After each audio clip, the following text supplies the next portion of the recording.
جی پہلی بات تو یہ ہے کہ جو نوٹیفیکیشن واٹس ایپ گروپس پہ چل رہا ہے وہ جعلی ہے، اور ہمارے ہاں جو فیک نیوز بسٹر ہے اس نے اس کی تردید بھی جاری کر دی ہے۔ لاک ڈاؤن کی دیکھیے اس وقت لاہور میں تقریباً جو شرح ہے آج وہ 22.3% پر پہنچ گئی۔ اگر ہم نے یہ اس وقت جو اوور آل شرح ہے وہ تقریباً 11.5% کے اوپر ہے، اگر یہ شرح بڑھ کر 14% یا 15% پہ چلی گئی تو ہمارے پاس کوئی راستہ ہی نہیں بچے گا اس کے علاوہ کہ ہم لاک ڈاؤن کی طرف جائیں۔ اور NCOC اس وقت پوری ایک ڈاکومنٹ تیار کر رہی ہے کہ لاک ڈاؤن کا مطلب کیا ہے، اگر ہم نے کن سپلائز کو بحال رکھنا ہے، کیسے رکھنا ہے، اور یہ ایک پورا آپریشنل پلان جو ہے وہ تیار ہو رہا ہے۔ اسی لیے دعا یہ ہے کہ ہم بچ جائیں لاک ڈاؤن سے، لیکن اگر یہ کیسز بڑھے تو ہمارے پاس اور چارہ نہیں ہوگا۔ عربیہ جس طرح بھی گورنر صاحب نے آپ کو بتایا، ہمارے بہت قریبی تعلقات ہیں سعودی عربیہ سے، اور پہلے سال میں ہم نے جو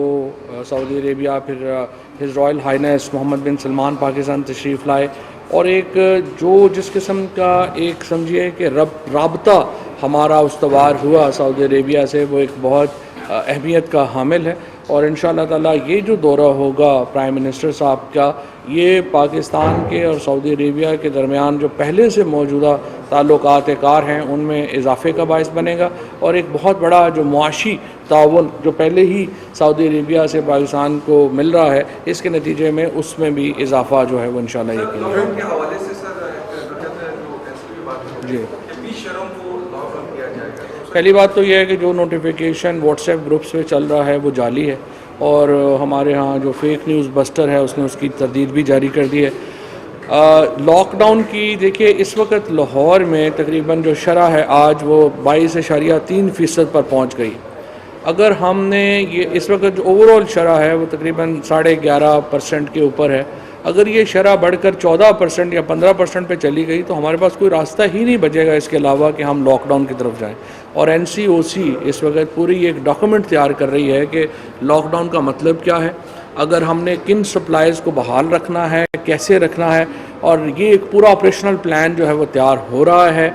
اسی لیے دعا یہ ہے کہ ہم بچ جائیں لاک ڈاؤن سے، لیکن اگر یہ کیسز بڑھے تو ہمارے پاس اور چارہ نہیں ہوگا۔ عربیہ جس طرح بھی گورنر صاحب نے آپ کو بتایا،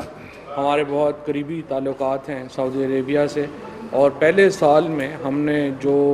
سعودی عربیہ پھر ہز رائل ہائنس محمد بن سلمان پاکستان تشریف لائے، اور ایک جو جس قسم کا ایک سمجھیے کہ رابطہ ہمارا استوار ہوا سعودی عربیہ سے، وہ ایک بہت اہمیت کا حامل ہے۔ اور انشاءاللہ تعالیٰ یہ جو دورہ ہوگا پرائم منسٹر صاحب کا، یہ پاکستان کے اور سعودی عربیہ کے درمیان جو پہلے سے موجودہ تعلقات کار ہیں ان میں اضافے کا باعث بنے گا، اور ایک بہت بڑا جو معاشی تعاون جو پہلے ہی سعودی عربیہ سے پاکستان کو مل رہا ہے، اس کے نتیجے میں اس میں بھی اضافہ جو ہے وہ انشاءاللہ یقینی ہوگا۔